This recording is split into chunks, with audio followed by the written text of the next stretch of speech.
on another episode of Self-Directed. Got a good friend and former colleague, Matt Streck, on here, who's a financial advisor, and for the better part of the past decade, Matt's been helping people manage their personal financial plan.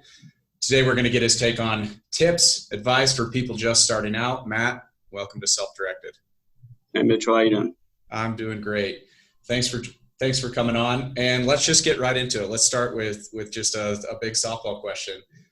What are some of the most important things for somebody, just starting out, like the 18-year-old to, mid-late 20s? What are some of the most important things for them to get right about their personal finances? Yeah. And this is probably actually the most thing that I think when it comes to meeting people of all ages, is knowing first and foremost your budget. So that not only includes like what you're spending your money on, but as well as what's coming in. I find it fascinating when people who are 45, even I have clients who are 65 years old who don't know what they spend their money on every month. And for me, that's really important to know, because then I can help them actually put a plan together for all of life's goals, retirement and everything. But a lot of people are dissatisfied with their financial well-being, and they don't even know what their mortgage payment is or what electric bills are or how much they're spending on groceries every month. So you really have to own that budget. If you can start that the earlier, so as soon as you start getting a paycheck, even for high schoolers out there, whenever they get a paycheck and budget that out, they're going to be so much better off than their peers and really just the general public, that it's really kind of hard to fathom. That's the most successful people I know financially know where every dollar goes, and it's not because they're meticulous. They're just trying to own it. Yeah. So you've been doing this for almost a decade. I'm sure you've seen a wide variety of situations. Do you think the average person has a good handle on this, or is it just like, kind of the dark arts still to most people? If the average person had a really good handle on it, right, I probably wouldn't have a job. But money is really emotional for most people, right? A lot of people, unfortunately, don't enjoy what they do, so they're really emotional. They have a lot of emotions around their money just in general. So it's very overwhelming for them to try to make a good decision or avoid making bad decisions. So instead of making that good decision or bad decision and learning more, they tend to just avoid it. And there's tons of material out there, right? There's some great podcasts out there. There's great radio shows, great books, but not all of it actually is relevant to each individual. It can be really overwhelming. So I think one of the reasons why nobody begins on that journey of financial independence is they're just simply overwhelmed with the amount of information out there. That makes a lot of sense. And you're starting to see, I think, the market learn that most people are overwhelmed. There's all these different websites popping up, like the Penny Hoarder and NerdWallet, and there are dozens of others probably that are like trying to make the barrier to personal finance a little bit more accessible. But even those, if you log on there, if you don't have a specific thing you're looking for, that can be overwhelming. Like, 25 different calculators for, God knows what, loans, credit card comparisons, and all these things. And like, when I think just about, being a consumer of some of those things, sometimes it's like, I don't need to optimize all these things. I don't even know, like, where's the starting point? So, you mentioned most people, they don't have a handle on their budget. So that's a big first step. What's the next step? Like, what's the foundations once somebody goes and sits down and does their budget? Like, what are the foundational steps that they need to take next? Yeah. So for me, when I'm working with clients, it's know your budget and then saving money. I have heard, I think it's in Rich Dad, Poor Dad, he talks about pay yourself, then pay all your bills. And that's great for some people. My bank is very fond of me paying my bills and then saving money.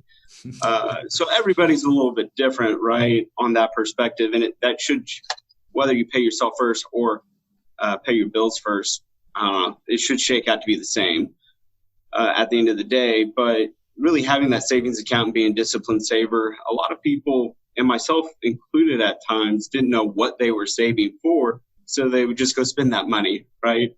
But building that savings account and having that And a lot of people at their bank is the right place to do it because it's comfortable. You can get on an app and transfer the money back to your checking account.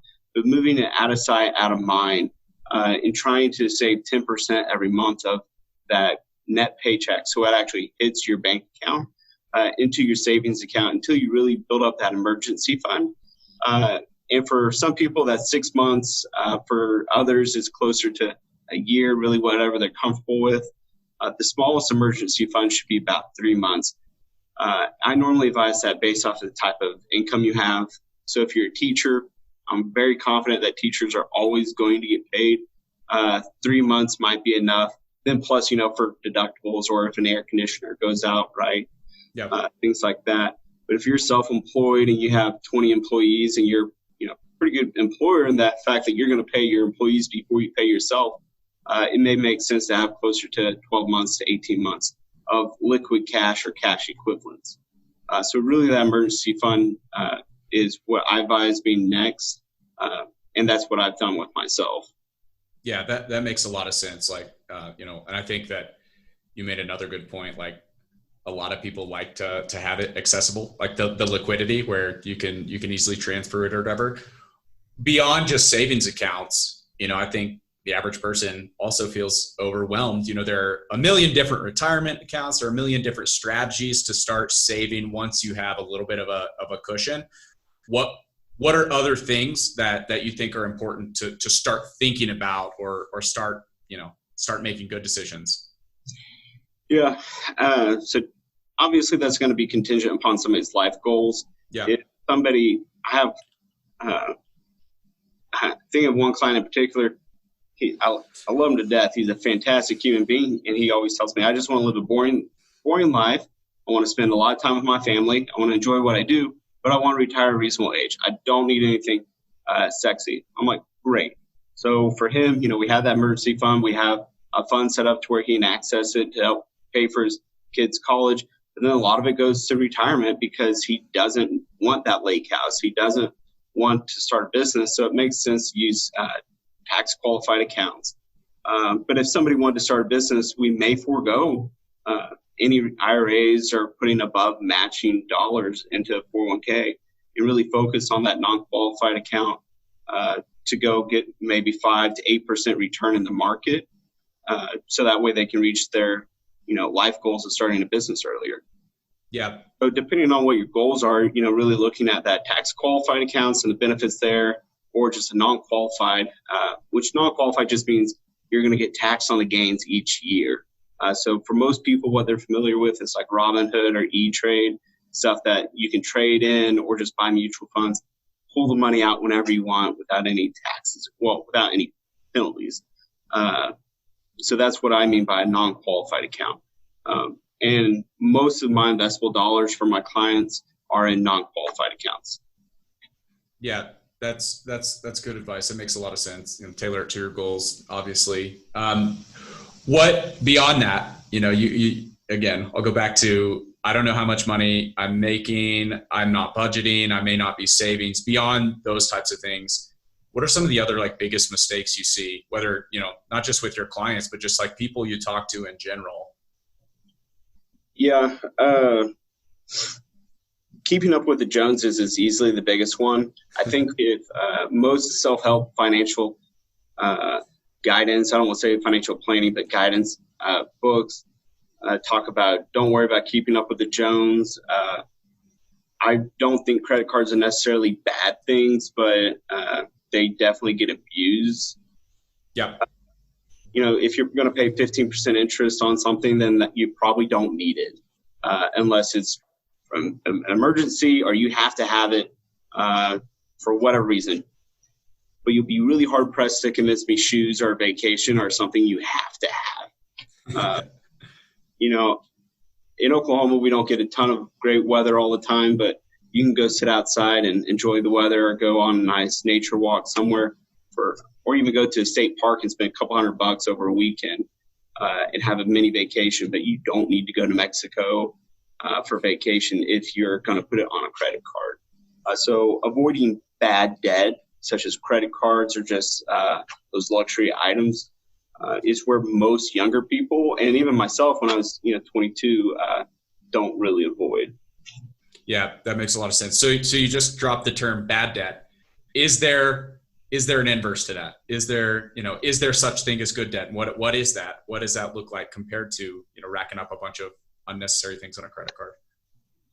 Yeah. So if you could buy a car in cash, a good reliable car in cash, great. You should do that. Most people, that's not a realistic goal for them to do, especially on their first vehicle. So going and buying a vehicle and getting a loan to do that, in my opinion, isn't necessarily bad debt, especially since you need reliable transportation to get a decent job. Now, if you can work close to where you live, that's great. Maybe you don't need that vehicle. I personally think that mortgages are fine as long as you're not living above your means in that house, right? I'm comfortable with my mortgage. Odds are we'll probably be in that house for 5 to 10 years because it's what we want and what we need, unless our life dramatically changes. So I don't think mortgages are bad. I know I work with a lot of business owners who, use leverage to buy their business, grow and expand their business. So using debt strategically, in those capacities makes sense because they're using the debt to go out and make more money. But those simple things like buying a car, buying a house, expanding or buying a business are typically, I think, things are good debt. If you can't write the interest off, it's probably not good debt. So what about for the, the average person, 18 to 25-ish or in your late 20s, and you're navigating through a lot of these questions. Like, what's your opinion on renting versus buying, whether it's a car or, an apartment or house or whatever? Like there's so much different advice about this, but what's your take on it? Yeah. First and foremost, I don't think anybody should buy a home if they don't think that they're going to live in it for more than 5 years. So if you're like, well, I might move, then don't buy a home. You're going to spend more money in interest, more money in upkeep than what it's worth. You probably don't need that hassle because if you're not going to be in it for that long, you're immediately looking at the next job anyways. So there's just a lot of things that go by the wayside, let alone just the hassle of all of it. And when I say that, I had a very good home purchasing experience. But thinking long-term too, right? Cash flow is a really big deal. I have a couple clients that are entering retirement that it doesn't make any sense for them to buy a home. They can go rent a small apartment for $600, $700 a month. And that's ultimately going to be cheaper for them. But, if I was 25 years old all over again, and re-looking at buying a house, first and foremost, I think I'm going to be there for 5 years or more, because that's typically the break even. And keep in mind, most of the time when people buy a house, their first home purchase is for 5 to 7 years. But am I going to buy that house? Am I going to make improvements? And then do I think the area is going to appreciate? So if you can't say yes to all three of those things, that may not be the right house for you. But the biggest mistake I see is people buying too big of a house and then plan on moving in 2 or 3 years. That's not enough time. Yeah, that makes sense. So again, you've been in this for a while, and a lot of the stuff that and kind of probably consider like common knowledge may not have been stuff you knew going out, when you just were first getting into the mix. What personal finance advice today, what seems obvious to you now, but wasn't when you're first getting started and out in the real world?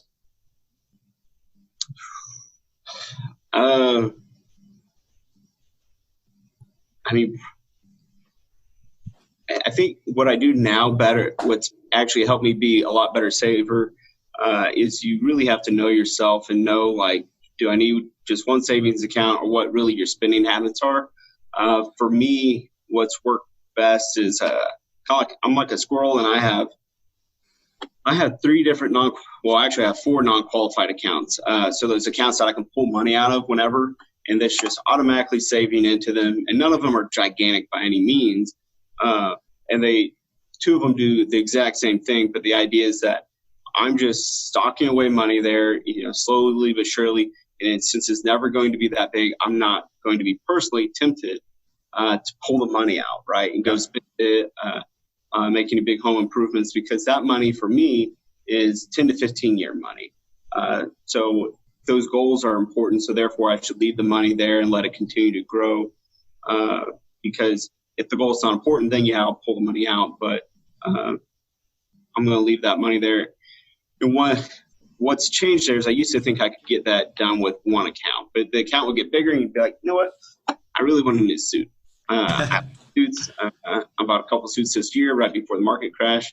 I regretted it for a second.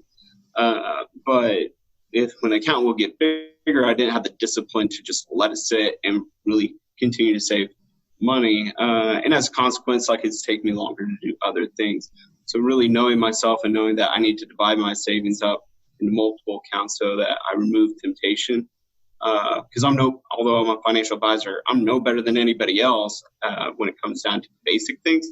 I've just done a better job of addressing my personal flaws and trying to create that system to remove temptation. Yeah, so that makes sense. Understanding your personal temptations and what you're going to spend the money on, and doing your best to remove those temptations and facilitate savings has helped me a lot. Yeah, that's all great advice. Protect yourself from yourself. Yeah. If I was a gambling addict, I would not go around casinos. Yeah. That makes a lot of sense. All right. The big question I want to ask you, because I know you're a nerd, and I know you're not offended when I say that, because we're cut from the same cloth. You read a ton of books, follow a lot of great writers and people who have opinions on personal finance, investment, econ, all of the above. What are some of the top books you wish you had when you were 18 to 22? Ooh, 8. Starting from the basics, I think, and I've given out over 100 copies, but it's just The Richest Man in Babylon by Clason. One, I like it because he's not telling you any particular product or investment tool. He's more or less just talking about the foundation of all of it and the steps you should take. And he does it in a storytelling fashion. And for those that don't know, that book was written in 1928 and 1929. So he's not a competitor of mine either. So that being one. Unshakeable by Tony Robbins is pretty good as well. I've recommended that quite a few times. Power of Zero is pretty good, especially for younger savers who want to get ahead on retirement. Power of Zero is written by David McKnight. He's a little bit of a competitor, but that's really not that big a deal. I don't care. I've recommended it to people. So those being on the simpler side of things. Intelligent Investor by Benjamin Graham's great. There's one up on Wall Street by Peter Lynch. He used to run the Magellan Fund for Fidelity. And he talks about investing in what you know. And I've referenced that book a lot to clients who started their own E-Trade accounts and stuff. They've asked for advice. And, if I'm not investing the money, I can't necessarily hold your hand all day long, but tell them hey, these are the principles I look at. And they ask me questions about companies I've never even heard of. Yeah. They're it's trading for 25 cents. I'm well, there's a reason it's trading for 25 cents. And there's a lot of reasons, but go back and talk to them. It's well, do you know much about the company? What conviction do you actually have? And he covers a lot of that. It's a great book. And it actually opened up my mind not my mind, but my eyesight to listen to a lot of other people who have no idea about anything when it comes to investments, just because he talks about really good investment opportunities that he missed out on because he didn't listen to what his wife was spending their money on. She's oh, this clothing store, I think he mentions Forever 21. He either invested in it or missed out on it, and it blew up, and it was all because of his wife. And if he would have listened to his wife, he would have got in much earlier. Yeah, that makes a lot of sense. So those are really good books to get started. And oddly enough, I think Twitter has a lot of great stuff. There's an entire community that's referenced as like FinTwit for financial Twitter. So there's a ton of great advisors to go listen to. I had mentioned earlier prior to the call that I'm waiting for a book to come out by a guy by the name of Morgan Housel. It's Housel that I follow. He writes about behavioral finance. He's great there. So I follow him. Awesome. I follow a little bit. Yeah, that's a great list. I'll include links to all those in the show notes.